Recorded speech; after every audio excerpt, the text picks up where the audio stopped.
Welcome to Thermotivation with Ms.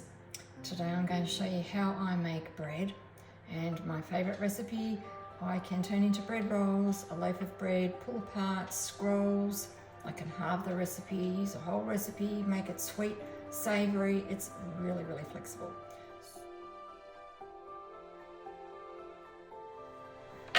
So I'm just going to turn my Thermomix around using the new slider board, which I received in white as a consultant by having earned it. It makes it a lot easier to move your Thermomix and slide it in and out, and also so I don't bang my head on this range hood, which I've become an expert at that. No guarantees, of course, because I'm going to be trying to lean in there occasionally and look at what's going on inside the bowl, but just so that you can see what I'm doing. So I'm going to be looking for the herb and garlic pull apart. So if I bring up Cookidoo and I type in herb space, you'll see herb and garlic pull apart, and that's my favourite recipe. Tap into that with my dodgy finger, and you can start cooking if you know what you're going to do. Press that straight away, it takes you into the recipe. Or you can scroll down and have a look at all of the ingredients and the steps of the recipe. Now, I'm not making the herb butter, I'm going to skip all of that. So if I just scroll down to the first step of bread and tap that, it's going to stop me having to press next to get through the steps of the butter that I don't want to make. So the first thing it asks me for is 450 grams of lukewarm water. Well, I got this ready a while ago and I've had many interruptions since, so my water may not be lukewarm now, but that's good because I can show you what to do if your water is not at the right temperature. So make sure you tear off your scales to start with, and because today I'm making the whole recipe, I want 450 grams of water.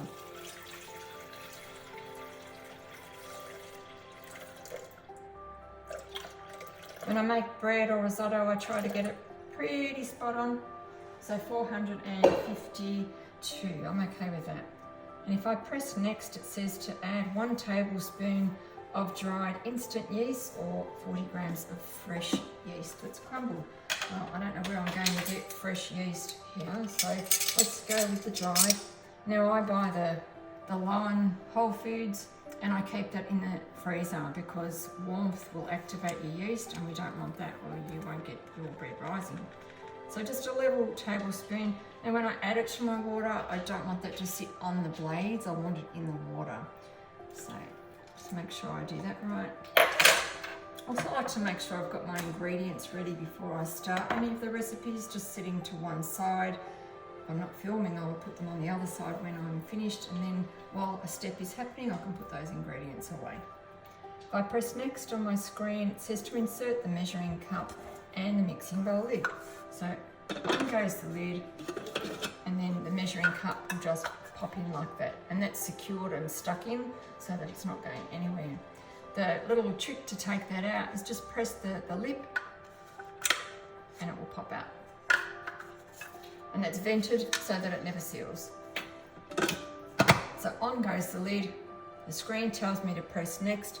It's preset and it's going to warm the water up to 37 degrees. If I press the selector there, it says up to speed 1. So for 3 minutes, it's going to be warming my water at 37 degrees. The fact that I didn't put it in lukewarm, I'm just going to tap my time button and just add a little bit more to that, just to make sure it does get to the temperature that I want it to. So we just come into the end of our 3 minutes. We've reached the 37 degrees, and it's going to tell me what to do next.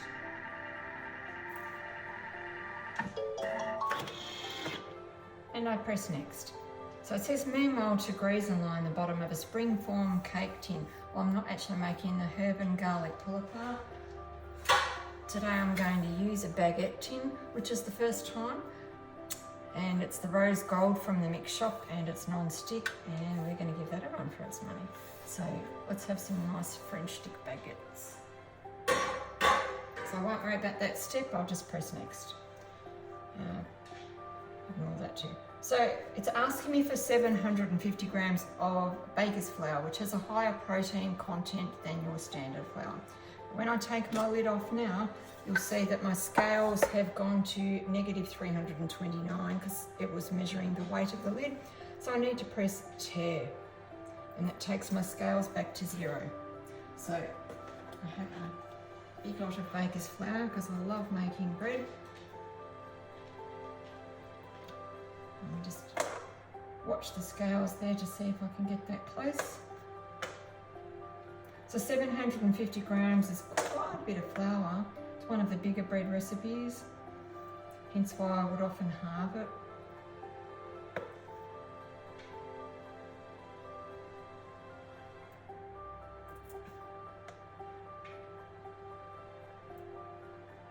No, it's a bit too much, so just skip a bit back off. Oh, perfect. Well, almost perfect.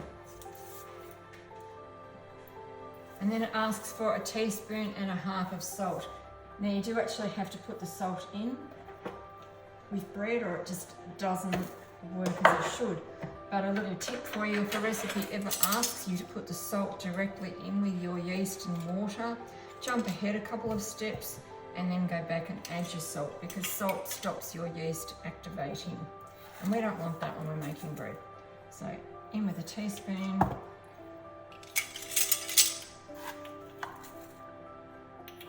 In with a half. Press next. Going to add 100 grams of olive oil.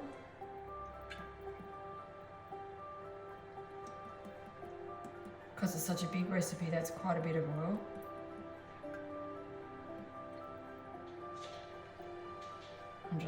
That'll do. Next, so I have to put my lid on, sorry, missed that. Now it's asking me to mix for 6 seconds at speed 6. If I flick the dial round to speed 6, my flour and everything's going to hit the lid of the jug. So I prefer to make my time 10 seconds. It's just a little tip, you don't have to. Go back to the selector and then gradually take it up to speed 6. And then it's a slower way of increasing the speed without hitting the lid.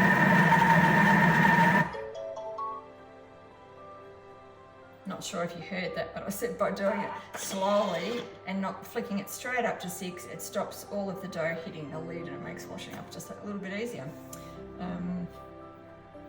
So I've pressed next, keep the measuring cup inserted, and then it's going to go on to the dough mode, which is a little wheat symbol. It's preset for 2 minutes. You can increase that to 3 minutes if you like to give your dough a really good knead, but 1 minute of kneading in the Thermomix is the equivalent of 10 minutes of kneading by hand. So you choose how you want to do it, but I'm going with Thermomix. So I'll pop this on and it does an intermittent mix, backwards and forwards. It's the one time you don't want to walk away from your Thermomix in case it would walk off the bench. I'm hoping with my new slider that wouldn't happen, but because I'm actually sitting on top of a gas range hood on a piece of chipboard, that chipboard might move. So I'll just hang around in the kitchen, make sure I don't have a Thermomix on the floor. But if yours is on a bench and it's secure, you'll be fine. I'll see you shortly. So at the end of the kneading, the Thermomix is asking me to press next, and it says to transfer the dough onto a silicone bread mat or a floured work surface and work into a ball. So I need to take my bread dough out of the bowl and put it onto my Thermomat, which is my preference of how I will let my bread rise. The Thermomat is heat proof up to 230 degrees and it's non-stick, so I don't need all the extra flour which will end up all over my bench. So if I use my bowl, I'm going to tip it up. I'm going to actually use the handle at the bottom side so that when I tip it up, I'm not doing ridiculous things with my wrist. And I can turn it completely upside down, wind the base of the blade, which this is a really heavy dough mix. Well, I think it's a really heavy dough mix. And then you're going to shake the bowl and get it to fall out onto your mat. If you end up like I have tonight with a lot of dough stuck in your bowl, you can put it on turbo for a second and that will flick off all of the dough. So let me do that. So to do that, I'm going to press the 3 dots on my screen and press the little home key, the little house, and that will take me so that my recipe shoots up into a little green book symbol on the screen, and then I can use whatever feature of the Thermomix I want. So I'm going to put the lid on, slide across to the left, and my turbo button. Maybe I make it 2 seconds because there was a fair bit of dough sitting on the blade. Press the little whirly picture and then spin the dial. Now when you use turbo, it's 10,700 revs per minute. So as a safety feature, you have to press the home key to release the arms on the lid. And that's to make sure that the blade is not turning for somebody to accidentally open the lid. And just to show you the difference then, that has flicked the dough off of the blade. So I'm going to scrape that out with my spatula. Remembering you go around the bowl with the flat edge or down the edges with the tip to make sure you get everything out of your bowl whenever you're using it. I prefer to have the bowl at a lower height than me, so sitting at the bench works really well rather than trying to do it in the Thermomix on my bench. This is a nice sticky dough. It might take me a minute to get that out, but that's probably because I needed it for extra time as well. But I'm okay with that. It means I'm going to end up with really good bread. And you can use the back of your spatula that comes with your Thermomix against the blade, and that will scrape everything away from the blade tip.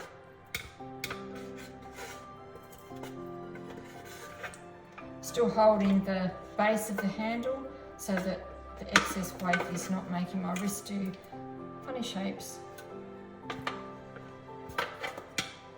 And because I'm filming tonight, it's become very awkward, and that's Murphy's Law, isn't it? But you know what, I'm real, keeping it real for you. This is how it's going for me tonight, because you're all watching. Just scraping it away. Back of the blade against the base of the blade, sorry, the back of the spatula against the base of the blade. And you get out of the bowl as much as you want. Sometimes, depending on what it is, like if it's stock paste, I'm really fussy to make sure I don't waste any, because it's like liquid gold. Bread dough, maybe I'm not so fussed, because I can do a cold water wash on its wash cycle, and then I don't have the washing up issue to worry about. So that's what I'm working with here. Thank you, still fussy. And that is what is left in my bowl, and I'll come back and show you what I do with that. Meanwhile, I'll just tilt my screen down. You can see what I do with my Thermomat. Oops, you've got a keyboard there of a iPad. So I use my mat rather than putting my hands into the dough, and I will do my rolling into a ball shape with the actual mat. So I don't have to touch it. There's no flour, there's no mess. And I think that's wonderful, because I'm a bread maker from way back, and I know what a saga it was when you had dough everywhere, flour everywhere. You finally made your bread with the 10 minutes or more of kneading, and then you had to clean that bench of all the flour. So if I want, I could split this in two now, because I'm going to be making 2 baguettes, or it probably makes about 24 bread rolls. It's really up to you. And when you're using your Thermomat, use your spatula to break the dough apart. Don't use anything sharp, because there is fiberglass in the Thermomat, which makes it heat proof, so you don't want to get any cuts in it. So I could actually just break off a chunk of dough with the spatula which looks like that. And I can just drop that onto a tray. Rose gold trays are non-stick, so then you don't have to worry about oiling your tray, and let it sit there. Put it into a cold oven and turn the oven on, and in 20 minutes you've got perfect bread rolls. But tonight I want to make baguettes, so I'm going to actually make the shapes, put them into the rose gold tray and let them sit, and then I'll put them in the oven probably after about 10 minutes. So I just thought I should probably show you how I wrap the bread when I let it prove in the mat. So I've actually made that into 4 pieces because it's such a big batch of dough, and I'm going to fold the mat over and then over, and then turn the 2 ends under. I don't want it to be tight, I want it to be loose so that it's got room to expand as best it can. And I'm going to pop that in front of the fire, which happens to be going tonight because it's fairly cool outside. Meanwhile, I've put some cold water into the bowl, about a litre. I'm just going to put 1 good drop of Morning Fresh into the base. On goes the lid.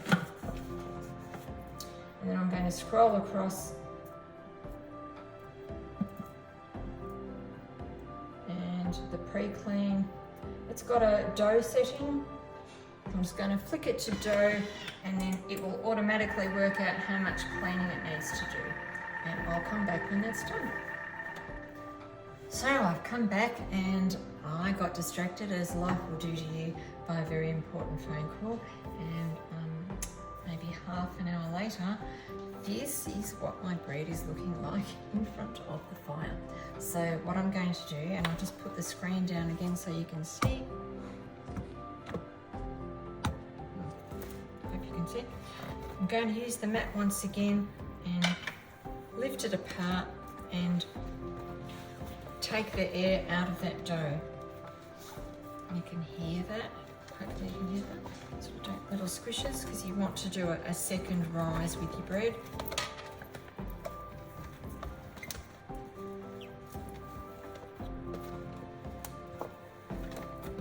Just using each side of your thermomat.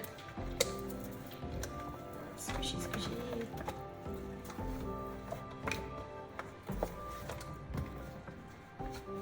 Which is a big batch.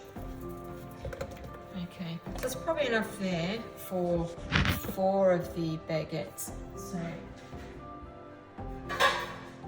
I just get my tray ready. I'm going to divide the dough into 4 with my spatula.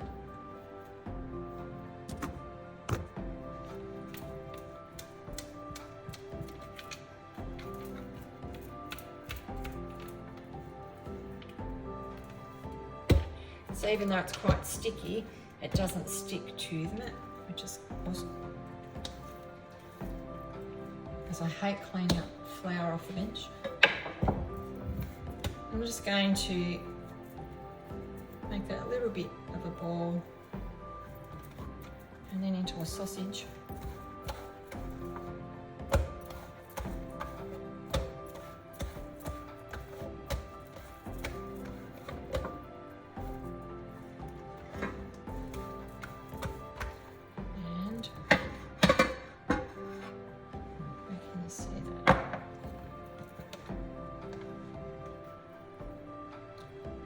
Going to lay that into the baguette tray like that. Let it sit there for a second while I do the second one.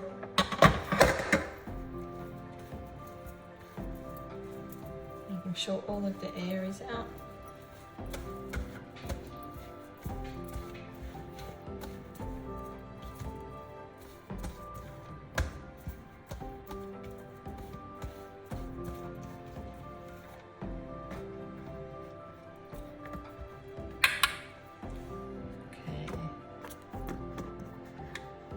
So that is what it will look like sitting in your baguette tray. Now with bread, when it's doing its second rise, it's really good if you've got a spray bottle of water and you can spritz it just to keep the moisture in the bread. Cover it with a damp tea towel, anything just to keep it from going dry. And while it's wet with the water, you can sprinkle sesame seeds, poppy seeds, parmesan cheese, bacon, anything you like. And it's same with bread rolls, probably not so much with your loaf of bread with the bacon, but you can still do your sesame seeds or anything else that you like. Doesn't need to be with oil, water is just fine. So I don't have a spritz bottle unpacked yet, so I'm just going to run my fingers under the cold tap and just tap the bread with water, and that will work just fine. And then I'll pop that into the oven and turn the oven on probably to about 200 degrees and have a look at it after about 20 minutes and see what's happening. So in the meanwhile, I'm just going to show you, because I did put the jug on for a wash on the dough cycle, and I've had to turn the Thermomix back on because it turned off by itself. And oops, I think the bread's not there. That's what it's looking. I'm just going to tip that out.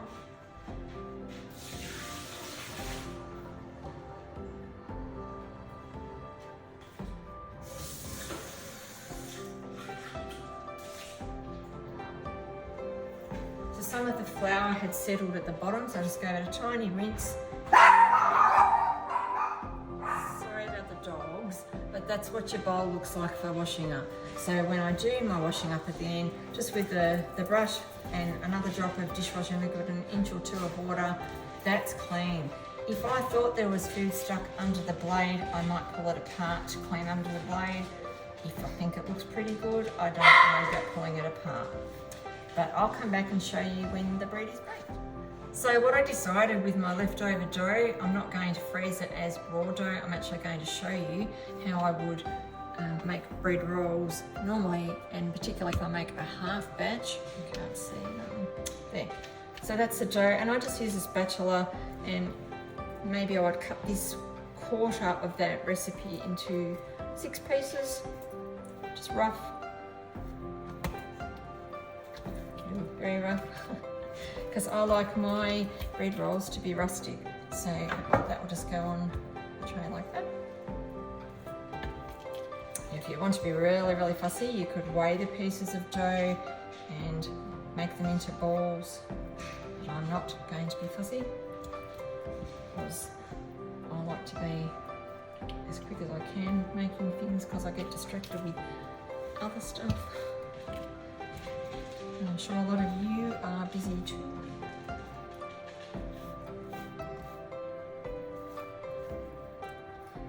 But if I make them like this, it's a great way then to add your bacon and cheese on top and give them a bit more space if you want them to have a nice crispy edge. If you want them to be soft, then have them so that they are closer together and they'll touch each other as they expand and bake. And you don't get the hard edges or the browner, crusty bread rolls. You get the soft pull apart bread. So there we go. You can see that's very rough. I do have a bigger piece in the middle, so I'm going to put one of the little ones in the middle and a bigger piece to the outside so that it cooks more evenly. I will now also tap those with a bit of water and put them in the oven at the same time as the baguettes when I turn the oven on.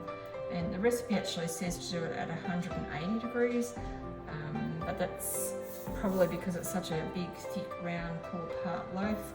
I'm going to try it slightly higher. It is a new oven for me and I'm not familiar with how it bakes, so we'll see what happens and I'll be back. And there you go, that's just one little look at the bread rolls before they go into the oven. I had some bacon dust from my cauliflower and bacon dust soup, so I've sprinkled that on top, and some parmesan that I grated. And you can do a 250 gram block cut into about 3 centimetre cubes, 9-10 seconds on speed 10, and you've got beautiful crumbled parmesan that you can keep in your freezer. No additives that make it stop binding, so it's a lot better for you to eat, cheaper to buy, and you don't have to do it every time you have a recipe that asks for 40 grams of cheese, 20 grams of cheese. Do it all in one batch, skip those steps, and you know you've got your cheese ready for you. So, other things I keep thinking of, when I said about mixing your dough and not having it hit the lid, that's the difference. So if you're getting a lid when you make dough and it's covered in goo at the end, if you do that, up it to 10 seconds and slowly bring it to speed 6, you end up with a pretty clean lid. So I'm going to go on after this and make soup, and I won't bother washing the lid.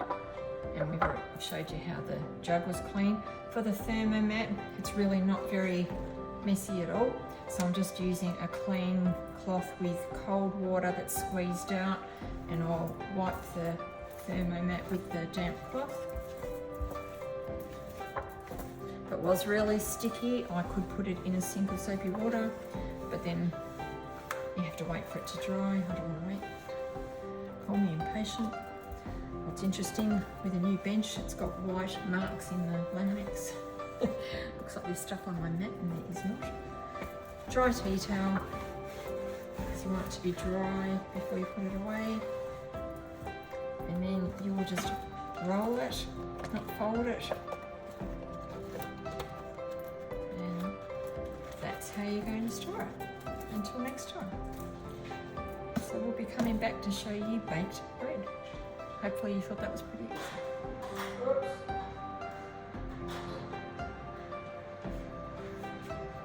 So I've just taken these out of the oven and wanted to show you, I can't get down low enough because it's hot, but they absolutely did not stick, because it just, when I tried to carry them over here for filming, they were sliding off the tray. So I'll just go and slip those onto a wire rack.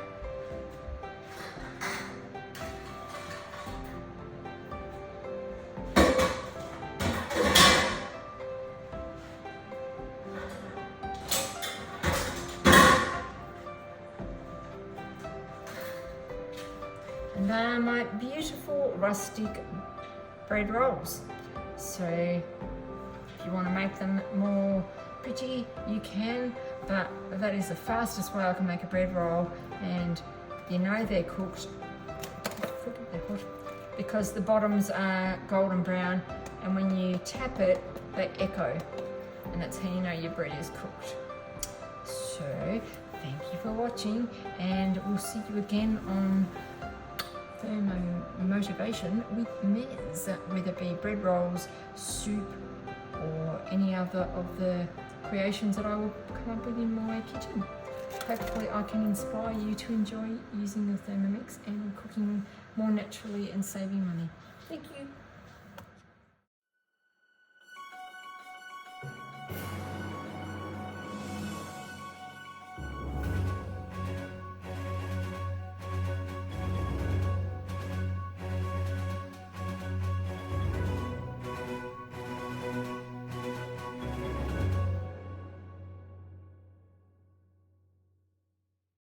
Really flexible. So I'm just going to turn my Thermomix around. So I'm just going to turn my Thermomix around with the new slider board, which does make things easy. A little wiki me. And see if I can bring you in close so that you can see what I'm doing. That's not so good. I'm just going to turn my Thermomix